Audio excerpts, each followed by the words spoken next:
test these in the same way you could test claims in the Old Testament. That's why I say that, look, I could take a presuppositional approach, and so could they, but this is a tiebreaker for me because this is what kept me from Mormonism.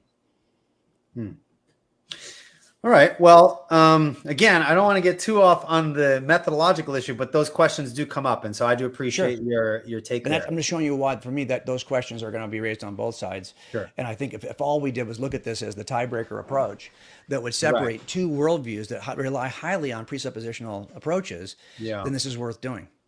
I guess many of my listeners. Because in the end, let's put it this way: if in the end I said to you as a Mormon, look, I believe that what the Bible, that the Book of Mormon is true, and that's my starting point. Sure. And I can't trust the scripture because scripture was everything that was true about what happened to Jesus was lost when the disciples died. The plain and precious truths were lost only to be restored by Joseph. So I cannot trust anything from your scripture unless, of course, Joseph tells me I can. So those things that at least are affirmed by the Book of Mormon, those are the parts of the, and of course, that's another debate when you talk to Mormons. But my point is, if that's what their statement is going to be, well, then at some point you're going to say, well, wait, yeah, but here's why I don't trust the Book of Mormon. And suddenly everyone becomes an evidentialist. Well, I would. Okay, so how would you make a claim then against the Book of Mormon from a non-evidential approach?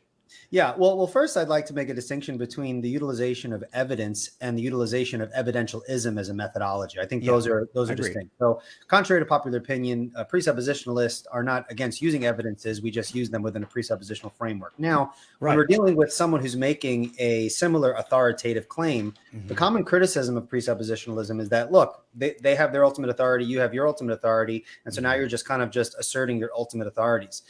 Well, the way that we do that as presuppositionalists without being evidentialists is that we do a internal worldview critique in which we hypothetically grant the truthfulness of their position and show that on its own basis, it doesn't work. And that's going to take a discussion of like what you just said. That's why I love what you do and what Greg does, Greg Kokel does so well, is you ask those very important questions that bring out really, as Greg Bonson said, it gives you enough of the rope that you can use to hang them with on their own basis. So I think there's an approach there that I think makes it distinct. But be that as it may, I see where you're coming from, and I'm sure folks can appreciate both approaches there. And we don't have to get too much into there.